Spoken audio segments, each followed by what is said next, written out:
saya Muhammad Samiullah, saya berkenan Dubai. Perkenalkan nama saya Muhammad Afiansyah, saya berkenan menjadi ilmu. Perkenalkan nama saya Raka, saya berperan sebagai raja. Perkenalkan nama saya Rika, saya berperan sebagai hewan. Perkenalkan nama saya Muhammad Aikal Kanani, berperan sebagai Raden Indrajaya. Perkenalkan nama saya Raffi, berperan sebagai hutan. Perkenalkan nama saya Ahmad Raka Al-Jain, berperan menjadi Dubai.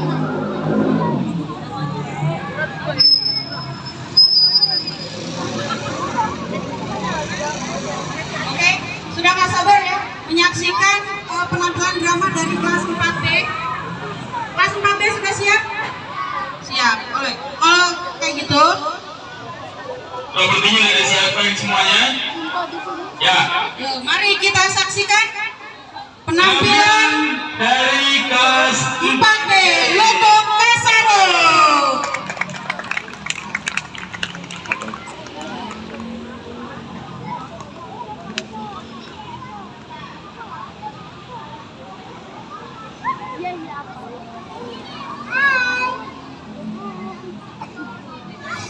Riri.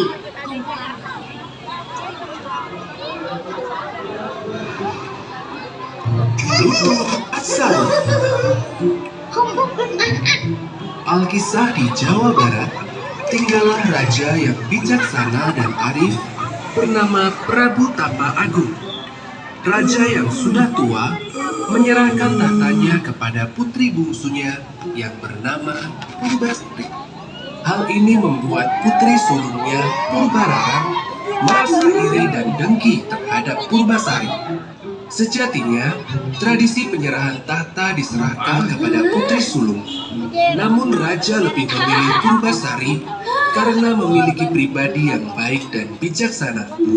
Bersama tunangannya, Raden Indrajaya, Purbararang merencanakan sesuatu yang jahat untuk merebut tahta dari Purbasari. Mereka pun menemui dukun sakti bernama Nironde untuk meminta ramuan jahat. Campurkan ramuan ini ke dalam minuman Purbasari, maka ia akan mendapatkan penyakit aneh. Terima kasih, Nek. Terimalah emas ini. Sesampainya di istana, Purbararang mencampurkan ramuan jahat itu ke dalam minuman Purbasari. Purbararang segera menemui Purbasari yang ada di taman. Heidi, ini kubawakan minuman menyegarkan untuk sang ratu. Ah, kakak bisa saja. Terima kasih, Kak. Ah, segar sekali minuman ini. Belum habis minumannya, tiba-tiba tubuh Purbasari dipenuhi dengan bintik hitam. Ya, apa ini? Kenapa dengan tubuhku? Purbararang segera berlari mengadu ke raja atas apa yang terjadi pada Purbasari. Lihatlah, Ayahanda. Inilah akibat dari melanggar tradisi yang sudah ada. Tahta itu seharusnya untuk aku. Para leluhur pasti murka. Jangan-jangan sebentar lagi kerajaan ini juga terkena kutukan. Terhasut oleh perkataan Purbararang, raja pun menyerahkan tahta kepada Purbararang.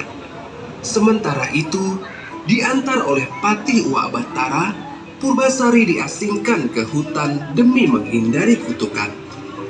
Di dalam hutan, sang patih membuatkan sebuah pondok untuk Purbasari. Jangan khawatir, Putri Purbasari. Tabahkan hatimu. Cobaan ini pasti segera berlalu. Aku akan selalu membawakan makanan untukmu. Terima kasih, Paman. Aku jadi merasa lebih tenang. Untuk menghibur diri, Purbasari sering bermain dengan hewan-hewan di sekitar pondok. Hingga suatu saat, ketika sedang bergurau dengan hewan-hewan, sepasang mata nampak sedang mengawasinya. Sepasang mata itu keluar dari persembunyiannya. Rupanya seekor kera hitam berekor panjang atau lutung. Ya, monyet, jangan serang aku. Jangan takut, Tuan Putri. Aku tak akan mengganggumu. Purbasari tersentak kaget. Lutung itu bisa berbicara. sebenarnya Guru Minda, putra Sunan Ampel dari Kayangan. Oleh karena aku membuat kesalahan, aku dibuang dalam wujud seperti ini dan kesasar di hutan ini. Merasa senasib, mereka pun berteman. Purbasari memanggil Guru Minda dengan Lutung Kasarung, yang berarti lutung yang kesasar. Lutung sering membantunya untuk mendapatkan buah-buahan. Hingga suatu malam purnama, Lutung Kasarung nampak berdoa. Ternyata ia meminta pada Yang Kuasa untuk bisa menyembuhkan penyakit Purbasari. Doanya pun terkabul.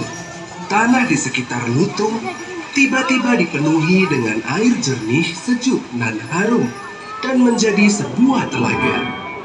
Esok paginya, ketika matahari menyingsing, lutung mengajak Purbasari ke telaga tersebut. Menjebur dan mandilah di telaga ini.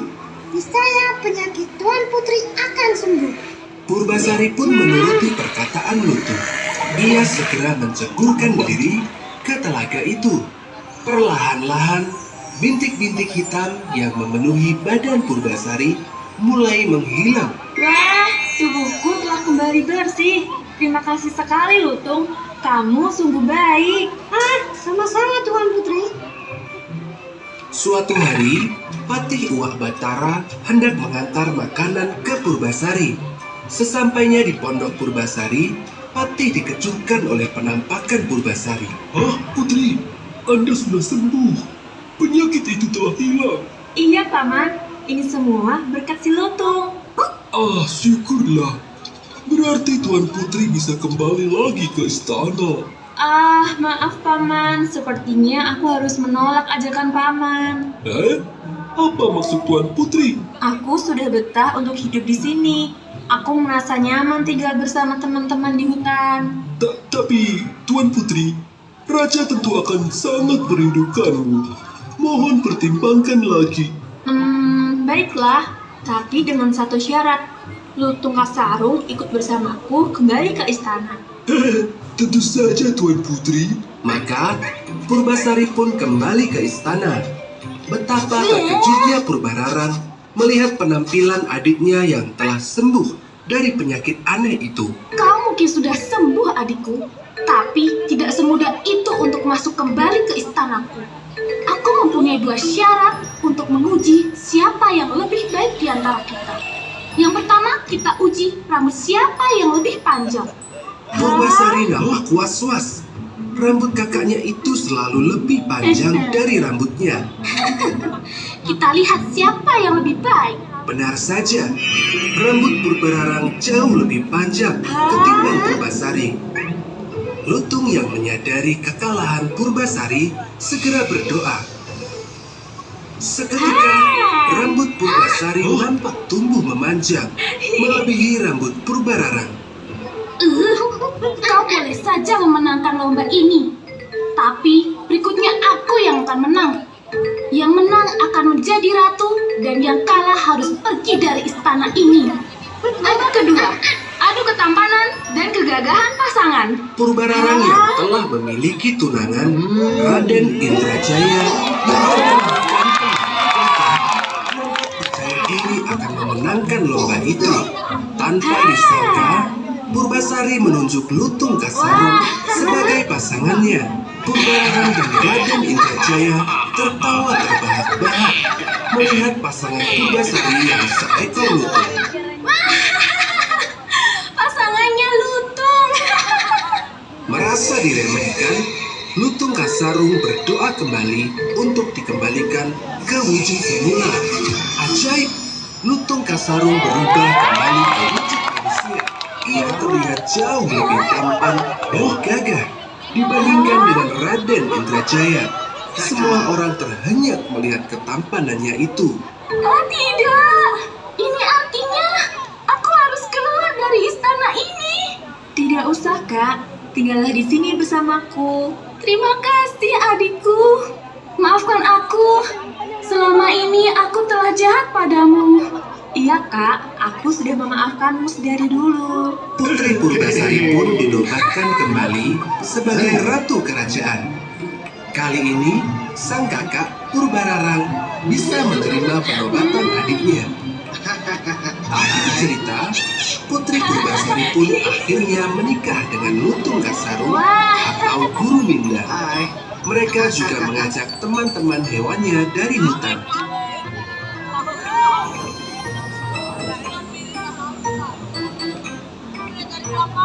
Pesan dari cerita ini adalah setiap perbuatan buruk janganlah dilawan dengan perbuatan buruk juga.